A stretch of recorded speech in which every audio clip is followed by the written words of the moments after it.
Hello, dear learners. Welcome back to With Shiksha. Today's current affairs is brought to you by With Shiksha. So let us begin. आज है 6th of September, and all the important articles are here as follows. First one being US has lost Russia, China to. I have not written that word, but he has used darkest China. So, मतलब again, tantrum of USA first, first aloofing us from the entire world, and now they are complaining. They should be the one who tries to build relationship with countries like India, but they are the only ones who have imposed 50% of tariffs to India, Brazil. All right, so this is the first news. Second news is Brazil will lead the BRICS virtual summit. So BRICS का जो summit हुआ है उसके बाद Brazil जो है it will lead the virtual summit. आपको पता होगा कि एक समिट के बाद वर्चुअल समिट होता है. तो this is the second article. And the third article is strategic autonomy in the multipolar world. ठीक है, तो मल्टीपोलर वर्ल्ड के बारे में और स्ट्रेटेजिक ऑटोनॉमी के बारे में हम लोग जानेंगे. ठीक है, तो पहला है US has lost India Russia to darkest China. Trump has said that. ठीक है, सो बस आर्टिकल देख लेते हैं क्या इंपॉर्टेंट है, बस उसी से पता चल जाएगा. Continuing his critical remark about India, US president Donald Trump on Friday said that United States has lost India to China in a reference to Prime Minister Narendra Modi's presence at Shanghai Cooperation Organization summit in Tianjin in earlier this week. तो ये कल ही, वैसे तो कल ही आप लोगों ने अगर ट्विटर पे देखा हो, the former Twitter which is x now, वहां पर अगर आप लोगों ने देखा होगा तो वहां पे तो आप लोगों को पता आप लोगों ने ये पढ़ा ही होगा कि उन्होंने ऐसा कहा है, और आप लोगों को पता भी होगा कि ये क्यों कहा है, किस कॉन्टेक्स्ट में कहा है, ये भी आप लोगों को पता होगा. ठीक है, तियानजिन में जो मीट हुआ है उसके कारण जो है ये बातें अब वो बोल रहे हैं. ठीक है, the External Affairs Ministry did not offer official response, however, or to Mr. Trump's remark. However, ministry officials speaking on the condition of anonymity said India's understanding is that US tariff attack on India was due to a miscalculations of India's traditional position of a world affairs. ठीक है, ये इसीलिए हुआ ताकि क्योंकि हमारा जो एक ट्रेडिशनल पोजीशन है वो लोगों ने मिसअंडरस्टैंड एंड मिसकैलकुलेट किया, इसीलिए उन्होंने हमारे ऊपर इस तरीके का टैरिफ लगाया. लेकिन हमें ये याद रखना है कि दिस इज नॉट समथिंग जो किसी को पता नहीं है. ठीक है, it is something that everyone knows. Our stand is known by everyone. ठीक है, तो now it was turn of USA. अभी अगर आप देखें तो Modi and Trump had a very great relationship in their in his first term also. India and US had been thriving. What happened now is, I also don't know, but I think one is, they wanted the market access of India. तो उसके लिए वो कुछ ना कुछ कर ही रहे थे. और दूसरा था कि make India great again and all, ये सब के कारण जो है, और not make India, make America great again and all, ये जो उनके जो कॉन्सेप्ट है उसको इतना ज्यादा उन्होंने मतलब इतना विशियसली उन्होंने पुट डाउन किया कि अब आप देखेंगे कि जो होना चाहिए था उसका बिल्कुल ऑपोजिट हो रहा है. ठीक है, वट कि लोग जो है वो और ज्यादा रीजनलिज्म के और ज्यादा बढ़ रहे हैं. देन फ्रेंड शोरिंग हो रहा है. ऑल्टरनेट पावर सेंटर्स जिसको दबाना चाहते थे, चाइना को इनिशियली तो वो दबाना ही चाहते थे ना बाय 147% ऑफ टैरिफ्स. लेकिन अब क्या देखने को मिल रहा है कि ब्राजील भी अब रशिया चाइना के साथ है, रशिया भी चाइना के साथ है, India is also mending their ties with China. So ये एक ऑपोजिट जो है आपको देखने को मिलेगा, ऑपोजिट काइंड ऑफ सिचुएशन जो है हमें देखने को मिला. Looks like we have lost India and Russia to deepest, darkest China. May they have long and prosperous future together, Mr. Trump wrote on social media. Truth Social. ठीक है, Truth Social पे उन्होंने लिखा है.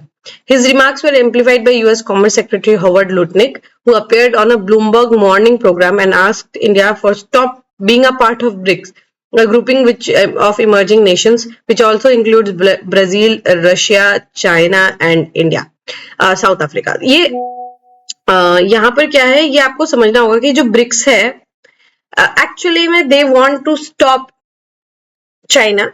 ठीक है, इंडिया को वो स्टॉप कर रहे हैं टू स्टॉप चाइना. ठीक है, इस तरीके से उनका जो एक पोजीशनिंग है थोड़ा सा, मतलब I don't know how to explain it, but they want to stop India to be friends with Russia, to be friends with China, to be friends with Brazil, मतलब ऐसा कुछ होना ही नहीं देना चाहते हैं. That is not something which happens generally. ठीक है, स्ट्रेटेजिक ऑटोनॉमी भी नाम की भी तो एक चीज होती है. ठीक है, they either need to decide which side they want to be on.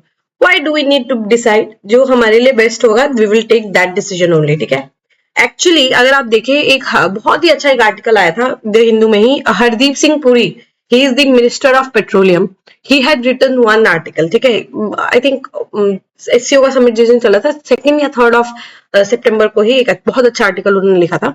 उसमें लिखा था कि India has actually done a favour for the world. ठीक है, इंडिया ने एक्चुअली एक फेवर किया है वर्ल्ड के लिए. उन्होंने क्या किया है, रशियन ऑयल हमने बाय किया है ना, Russian oil, we have bought Russian oil.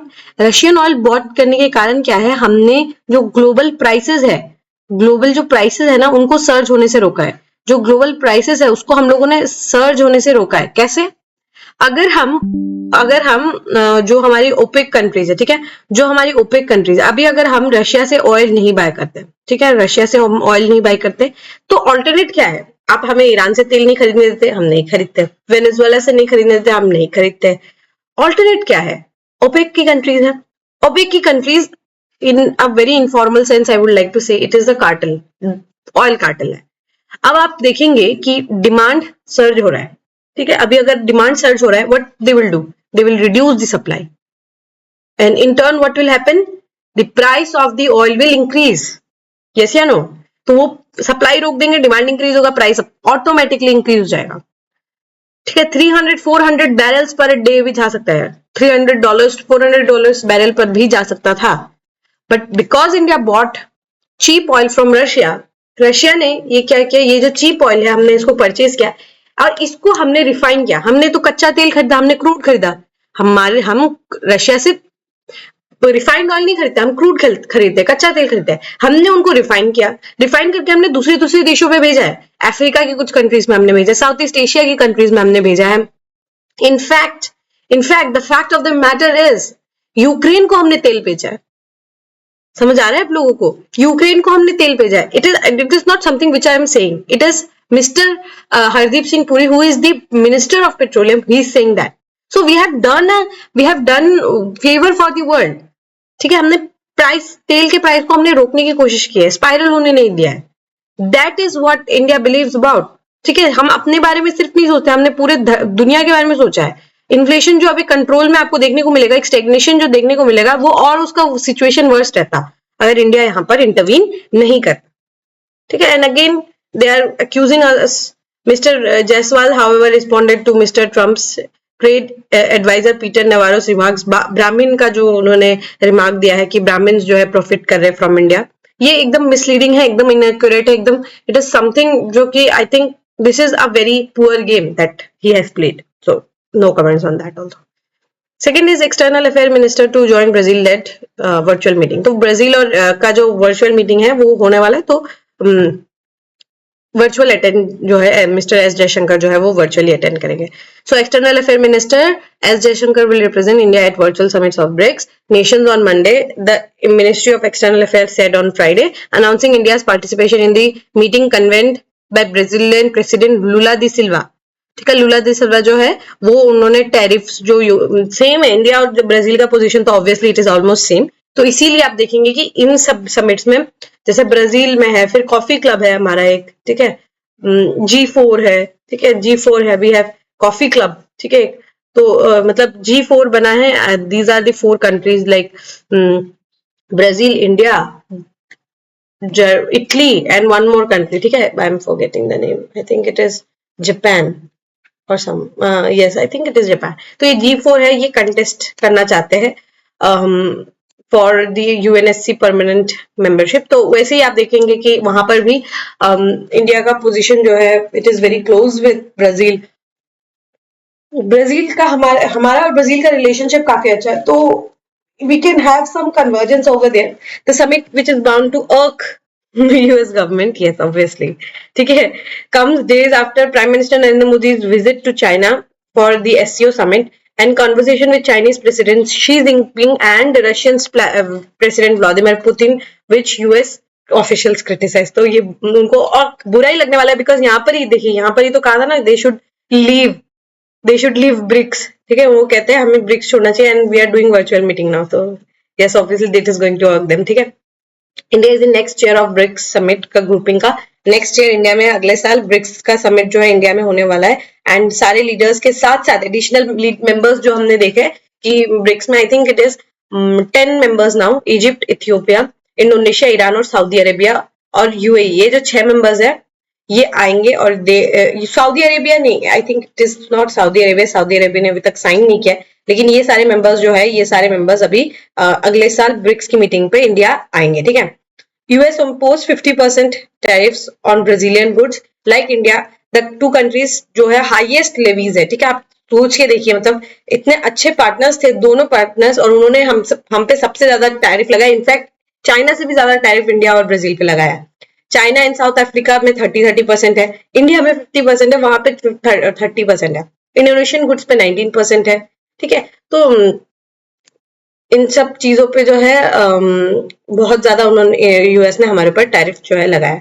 All other BRICS presidents including Russia, Iran, ये सब में 10-10% का लगा हुआ है, ठीक है। सऊदी, इथियोपिया, सब पे 10-10% का लगा है, हम पे और ब्राजील पे सबसे ज्यादा 50% का लगा है, बाकी फिर 30% का लगा है, बाकी सब पे 10% का तो लगा है, ठीक है। India's Prime Minister took on the 17th BRICS summit held in Rio de Janeiro, Brazil, under the name Strengthening Global South Cooperation, More Inclusive and Sustainable Governance, and Rio de Janeiro Declaration भी India ने sign किया है। अब अगला BRICS का summit 18th BRICS summit 2026 में होने वाला है, एंड माइंड यू ये सबसे अच्छा ब्रिक्स समिट होने वाला है, आप देख लीजिएगा, ठीक है। चलिए लास्ट है, ये बहुत अच्छा एक आर्टिकल मुझे लगा, शशि थरूर जी के द्वारा लिखा गया है, इंडिया स्ट्रेटेजिक ऑटोनॉमी इन अ मल्टीपोलर वर्ल्ड, बहुत अच्छा, वेरी वेरी फाइन, ठीक है, वेरी फाइन आर्टिकल यहाँ पर उन्होंने लिखा है, ठीक है। देखते हैं, एज ग्लोबल पावर शिफ्ट और ट्रेडिशनल अलायंसेस जो है वो थोड़े फ्रेम है, ठीक है, बहुत थोड़ा खराब हो रहा है और ग्लोबल पावर शिफ्ट हो रहा है। इंडिया जो है अभी बहुत ही डेलिकेट पाथ पे चल रहा है, we can not leave USA और we can not leave China and Russia, ठीक है, लेकिन हम बहुत एक डेलिकेट पाथ पे जो है चल रहे हैं, ठीक है। स्ट्रेटेजिक ऑटोनॉमी क्या है, एक नेशन का एबिलिटी है जो एक सॉवरेन डिसीजन ले पाए, फॉरेन पॉलिसी में हम सॉवरेन डिसीजन ले पाए कि आज हम तेल किससे खरीदेंगे, आज हम तेल किसको बेचेंगे, आज हम उस तेल का क्या करेंगे, आज हम प्रोड्यूसर्स कहाँ करेंगे, आज हम प्रोड्यूसर्स कहाँ बेचेंगे, ये सारी चीजें जो है ये एक सॉवरेन नेशन जो है अगर एक डिसीजन ले पाए without any outer prayer, external pressure के, उसको हम सॉवरेन ऑटोनॉमी कहते हैं। इट इज नॉट आइसोलेशनिज्म या फिर न्यूट्रलिटी, आइसोलेट नहीं है हम, जैसे नॉन अलाइनमेंट में क्या है, हम आइसोलेटेड थे, we didn't want to engage with any nation. ये न्यूट्रलिटी भी नहीं है कि हम सबके साथ, हम ये है कि आज अगर हमें रशिया से तेल खरीदना, आज हम रशिया से तेल खरीदेंगे, कल अगर हमें अच्छा लग रहा है तो हम यूएई से तेल खरीदेंगे, परसों हमें अच्छा लगेगा तो हम किसी और नेशन के साथ अल्जीरिया से तेल खरीदेंगे, कहीं और से खरीदेंगे, ठीक है। तो it is not neutrality, rather it is autonomy, ठीक है। ये एक फ्लेक्सिबिलिटी है, एक इंडिपेंडेंस है कि हम कितने भी किसी भी मल्टीपल पावर्स के साथ किसी अपने ओन टर्म्स में हम डिसीजन ले पाए, ठीक है। नेहरू का अगर आप देखें, नेहरू जी का आइडियलिस्टिक नॉन अलाइनमेंट था, it was a great decision of Nehru back in the day, ठीक है, बहुत अच्छा डिसीजन था। बट अब जो है फ्रॉम नॉन अलाइनमेंट, अब हम मोदी जी का जो मोदी विजन है ऑफ मल्टी अलाइनमेंट, उसकी तरफ हम मूव कर चुके हैं। From non alignment we have move to multi alignment, ठीक है। करंट एरा में successive government have sought to preserve India's freedom of action while accepting geopolitical realities. तो जो भी गवर्नमेंट आई है, ठीक है, चाहे वो इंदिरा गांधी गवर्नमेंट हो, चाहे वो नरसिम्हा राव गवर्नमेंट हो, चाहे वो अटल बिहारी वाजपेयी गवर्नमेंट हो, या फिर अभी वो प्राइम मिनिस्टर मोदी एंड बीच में मनमोहन सिंह जी का गवर्नमेंट हो, हर गवर्नमेंट ने उनका एक स्टैंड तो क्लियर था कि नॉन अलाइनमेंट या फिर मल्टी अलाइनमेंट जो है वो तो एक, मतलब even though they came from different parties, their vision was same, ठीक है, उनका विजन जो है वो सेम था। और हम बहुत समय से अपना स्ट्रेटेजिक ऑटोनॉमी जो है वो मेंटेन करते हुए ही आ रहे हैं। That is something which India has shown to the world, yes we can develop without aligning to a certain sect, ठीक है, without aligning to a certain ideology. In theory, strategic autonomy offers a middle path from rigid block politics and passive engagement, ठीक है। तो एक middle path के रूप में काम करता है। In practice it demands deft diplomacy which India has, I have no question about that कि हमारे पास बहुत अच्छा एक डिप्लोमेटिक है, इंस्टीट्यूशनल विजिलेंस है जिस पे हमें काम करना चाहिए, and clear eyed understanding of national interest. National interest और डिप्लोमेसी तो है, बस इंस्टीट्यूशनल विजिलेंस जो है उसके तरफ हमें काम करना होगा। It is a balancing act, sometimes precarious, often imperfect, but essential for a country such as India that aspires global leadership without blaming a client state. ठीक है, तो हम बहुत प्रिकेरियस है, इम्परफेक्ट है, लेकिन एसेंशियल बहुत है इंडिया जैसे नेशंस के लिए. From defence cooperation, intelligence sharing, joint military exercise, technological transfer, सब कुछ स्ट्रेटेजिक पार्टनरशिप पे डिपेंड करता है. अब अगर आप देखिए इंडिया का क्वाड ग्रुपिंग के साथ मेंबरशिप है, इंडो पैसिफिक डायलॉग्स है, बिल्ड बैक बेटर वर्ल्ड पे हम बहुत फोकस करते हैं, आई डू यूट्यूब पे हमारा फोकस है, 2+2 डायलॉग्स हम करते हैं, India middle east east Europe economic corridor है, सब कुछ हमने किया है. तो ये चाइना के राइट्स को रोकने के लिए. ऑन द अदर हैंड हमने Shanghai cooperation organisation, BRICS, INSTC, ये सारे कॉरिडोर जो है हमने ये बनाया है. हमने बहुत अच्छा फ्रेंडशिप भी मेंटेन किया है with these Nations also. Strategic autonomy is not about standing alone. It is about standing straight and standing tall. ये ऐसा बहुत इंपॉर्टेंट आप लिख सकते हैं.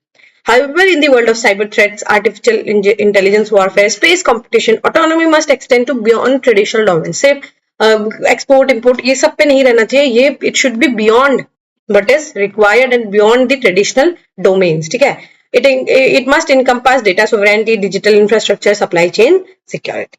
ये सब को फोकस करना होगा, तब जाके हम स्ट्रेटेजिक ऑटोनॉमी को गेन कर पाएंगे. Have I made sense? ठीक है, चलिए. With this, we have come to end of today's session. If you have liked this session, don't forget to give a like and write down in the comment section. We will meet in the next session very soon. Till then, take care and thank you.